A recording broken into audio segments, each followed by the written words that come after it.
Hello, job seekers, professionals, career advancers. Welcome back to my office. I'm Kara Dennison. I am an executive career coach. I am a Forbes contributor, and I am a certified senior professional in human resources. And today we're going to talk about the job search. I know if you're in a job search, it is probably a little bit frustrating right now. The job market is a tough one. The job market, if you are watching this at the time of my recording, it's a little bit cooling down. And if you're coming up at the end of the year, you might be looking at that new year and thinking, hey, is it a new year? New job? Is it my turn? Let's go. So, if you're about to go into a job search, I want to talk about the types of job searches you can be embarking on. And if you are a longtime follower of mine or a new follower who has just come onto this video, hi, welcome. We here at Optimized Career Solutions, we have a podcast. It's called the Career Advancement Academy. This week, just yesterday, we dropped a podcast episode that you can actually watch us record here on YouTube, where we talk about the two types of job searches. One is called the traditional job search, where that's going to be what you typically find on Google, what your typical guidance counselor, recruiter, friends, and family are going to recommend, which is, hey, hit those job boards, find out what's out there, and apply. Make sure that you're customizing your resume, optimizing that cover letter, and hitting those job boards. And then we also eliminated the other type of job search, which is a strategic and authentic job search. And we go over the types of pros and cons for both types of searches. So if you are in a search and you're feeling frustrated with a type of job search that you're doing, whether it is the traditional job search or a strategic job search where you're getting out there and you're networking, I highly recommend check out that podcast episode and then come back here, because we're going to talk about how you can combine both of these and maximize your searches in order to take advantage of both types of job search and create a hybrid model.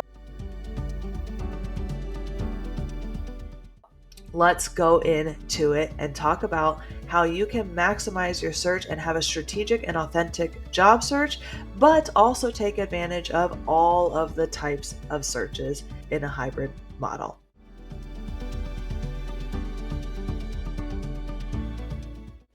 Okay, let's understand first what the hybrid approach is. The hybrid job search strategy and its potential benefits are going to include applying via job boards, yes, but also really going out of your way as well to network your way into the companies that you're excited about.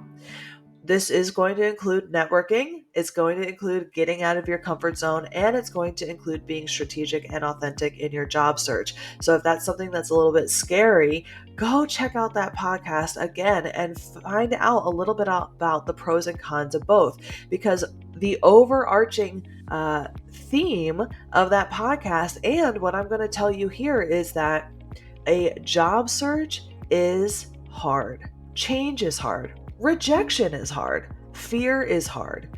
Making that change, going out there, getting your resume together, getting your LinkedIn together, applying online, talking to people, going through interviews, and negotiating your salary, all of that stuff is difficult. It's going to be hard.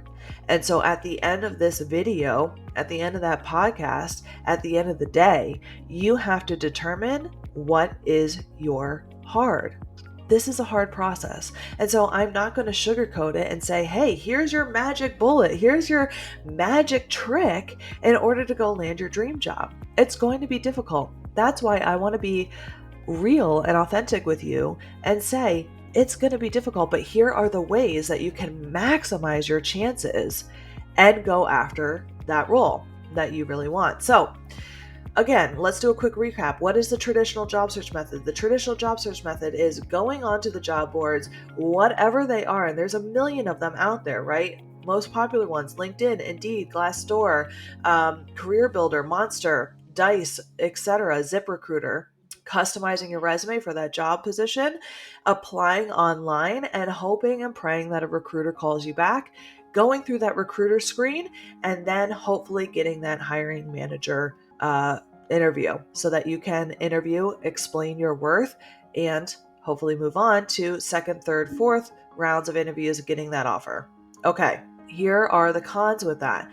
The fact is that most of the time, job descriptions are written by someone in HR, a recruiter, and not by the person who's actually hiring for the job. That's why we see so many times in the news, etc., about how these job descriptions are unrealistic. They're written for the purple squirrel, the unicorn. They're written for years and years of experience with a software that just came out, right? So, one, you're trying to customize your resume to unrealistic standards sometimes. This will include self-selecting yourself out of jobs that you're actually qualified for, or again, portraying yourself in an unrealistic way towards a job description that, again, is not accurate of the job. Then you're going through an applicant tracking system that is scanning your resume compared to the job. So you're, again, creating a version of yourself that is not accurate or authentic. Once you go in and hopefully get selected, you're then having an interview or a screen with a recruiter who is not going to understand your true value. I was a corporate recruiter, and while I love my recruiters and they're great at what they do, at a overview, they are great at understanding what you do at an overview, but they're not as great at understanding what you do and the impact that you can make in comparison to a hiring manager or a decision maker. So all of this track that you're doing in the traditional job search is going to be customizing and twisting yourself like a pretzel down a path that is not actually accurate towards the job that you're really going for. So when you get to that hiring manager interview, sometimes, actually a lot of times, you have a whole different conversation.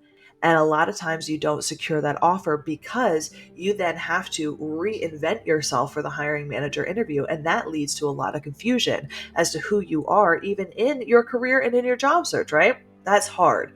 That is hard. And that leads to a lot of frustration, imposter syndrome, confusion in your job search. Okay, what are the pros in the traditional job search? One, you get a lot of dopamine hits. You hit and apply. You feel like you are doing a lot for your job search and your future self because you're applying. And it's also easy to get some people to help you, right? It's very easy to be enabled in that job search because there are a lot of career coaches, a lot of services out there that will literally apply for you.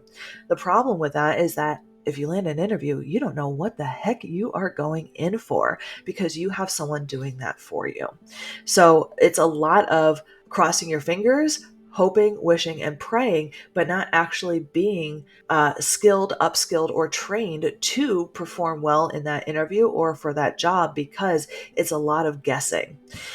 In a strategic and authentic job search, what we really teach people in this job search is let's get off the job boards, because sometimes if you're up in that upper level in your career, director, VP, executive level, those jobs are not even being posted on job boards. So to go and find them, you have to tap into that hidden job market, which is networking your way in. So what are the cons with that? Well, you got to go and you got to talk to people. And a lot of times people don't know, one, how to do that, aka how do I find the right people to talk to? Two, how do I even have that conversation? Because I feel needy, I feel desperate, I feel awkward, I don't know what to say. And then three, am I going to come across as weak or, like I said, needy, desperate, etc., right? So that's it's a version of hard that a lot of people don't want to do because it involves putting yourself out there and being vulnerable and having these conversations. But here's the pro of that, right? When you are finding the decision makers, finding the hiring managers, or even finding the recruiters and bypassing this whole game with the robots and customizing, what ends up happening is you become the constant in your job search. You are the thing that is not moving. See, when you're in the traditional job search and you're constantly changing and tweaking your resume and yourself over and over again for multiple different companies, it becomes like this and you're just hoping for a match, right? But when you are authentically yourself, every step of the way, you're telling the same stories, you're telling the same elevator pitch, you're telling exactly who you are, what you are looking for in the next step of your career, and the impact that you can bring to the table. You're the same, and you're just bringing companies to you, and eventually the right match will come, right? So you're the constant in your job search, and you're being authentic. And when you're being authentic and you're being strategic, because you're reaching out to the right people who can understand your value, understand your impact, and you can ask the right questions. Hey, decision maker, hiring manager, what are you struggling with? What are your issues? What are your problems? Great.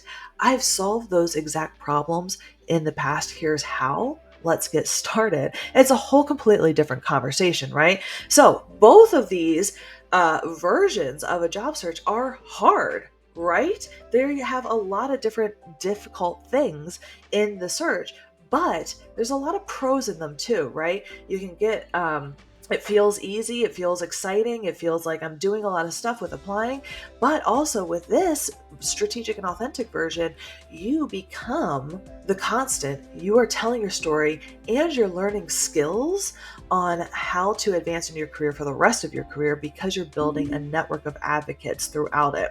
So obviously, I have a type of job search that I prefer, which is the strategic and authentic one. And the reason why is because you learn skills of telling your story, you networking, finding the right people, being strategic, looking for opportunities, learning how to interview, learning how to negotiate, all of those things. Whereas the other one is more of just a blind faith sort of one, where you're not really learning skills, and it kind of affects your mindset in a negative way. So I prefer the one or the other. However, it is really difficult to get out of that traditional one, because you see that job and you're like, I got to apply. And then you're talking to recruiters and they're like, you got to apply. So how do we combine these two together? Well, we are going to talk about my approach of how to use job boards to your benefit while also being strategic and authentic in your job search. Here's how I do it. I like to make sure that you're using your job boards to your benefit.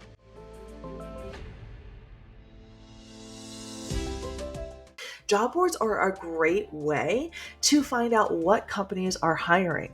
The other way is you can find out what industries are kind of booming too, by virtue of the types of jobs that are being posted over and over again. What types of companies are being posted?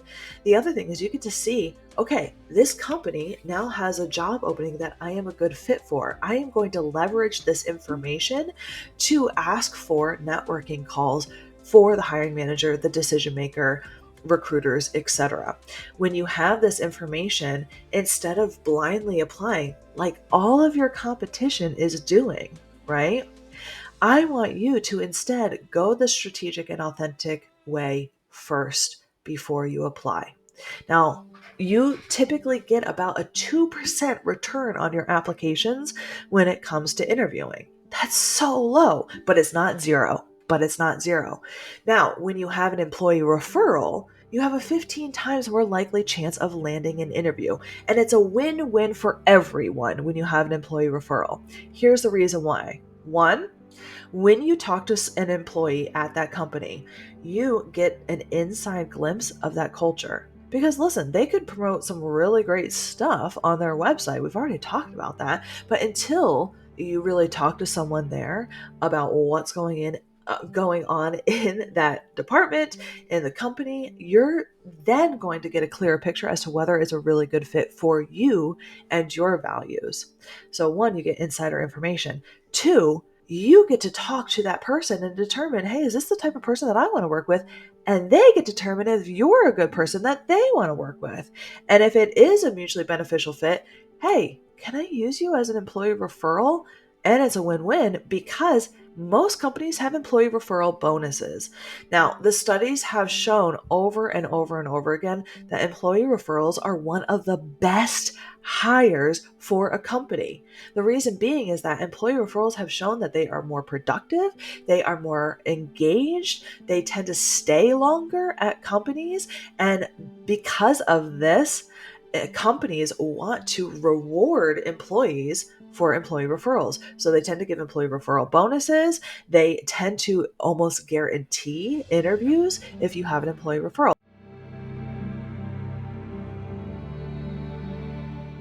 So, how do we maximize on this? Well, when you network your way in to a company, you can ask for an employee referral. And then if you use that employee referral to then apply, you're bringing your resume to the top of the list above all of the other goobers who just applied without even thinking, right? So this is how we kind of do a hybrid approach, where if you're going to apply, let's make sure that your application is a gold application with an employee referral. So you and make sure that it's an authentic application, not just a customized, put all together. I don't even know what I'm doing applying, right? So how do we do this? 1, find a job that you're really excited about. 2, go to LinkedIn, find out who that hiring manager is. Find out who a decision maker is. Even find the recruiter. Find out who your future coworkers would be. Reach out to them and ask them for a networking call. And that can be simply as simple as, "Hi, so-and-so, I saw that you work at this company. This company has been at the top of my list of dream companies to work at, and I see that there's a job that I might be a good fit for. Before I apply, would you be open to a quick 10-minute call so I can learn about your experience working there? What times next week or this week would work best for you?" Right? Now, is everyone going to say, "Oh my God, I've been waiting for you to reach out to me"? No, of course not. We're dealing with humans, right? That's why you want to reach out to multiple people at that company and hope that someone will reach out to you. Now, is there going to be some companies that you're not going to get any hits? Sure, right? That's part of rejection. We talked about rejection in one of our other videos about career pivots. But when you reach out to people, you are showing that you're being interested, you've done your research, and you want to genuinely have a good conversation with someone. And we'll do another video in the future about how to have a good networking call. And I have some videos on my TikTok about that if you want to check it out. But when you have that conversation, if it goes really well and you've gotten some good information, you've told them a little bit about you, you can ask for that employee referral. At that point, then you go and apply, right? Or you can ask that person for a direct introduction to the recruiter or the hiring manager so you can have a good conversation directly with that hiring manager. And now you've just bypassed the entire application altogether. So this is a great way for you to really become that standout candidate because you've gone that extra step and you're combining both of those together. Now, what happens if you don't get a hold of anyone and you still really want to apply? Well, if you haven't got a hold of anyone in about a week or 2, go ahead and apply. I want you to get your name in there anyways, but that doesn't mean you can't still go out and reach out to someone. At that point, I recommend reaching out to the recruiter. "Hey recruiter, I saw that you had an opening available for XYZ position and I feel like I am the best fit. I've already gone ahead and applied, but here are the reasons why I feel like I'm the best fit." Put 2 to 3 reasons. Would it make sense for us to have a conversation and see if this is a mutually beneficial fit?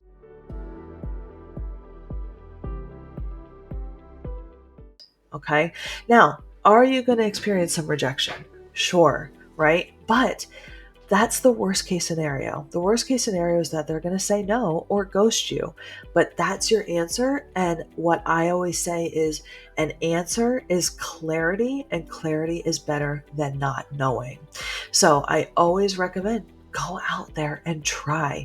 This will build a skill for you that will be beneficial for the rest of your career, because I guarantee at some point in your career, you're going to have to call on vendors and clients and customers and leads and etc., right? And so having this skill and doing this for yourself, for your career, will help you advocate for yourself for the rest of your career. I hope that this helped, and I would love to hear from you in the comments. Let me know. How did you land your last job? Was it through networking? A survey from HubSpot recently said that 85% of jobs are filled through networking.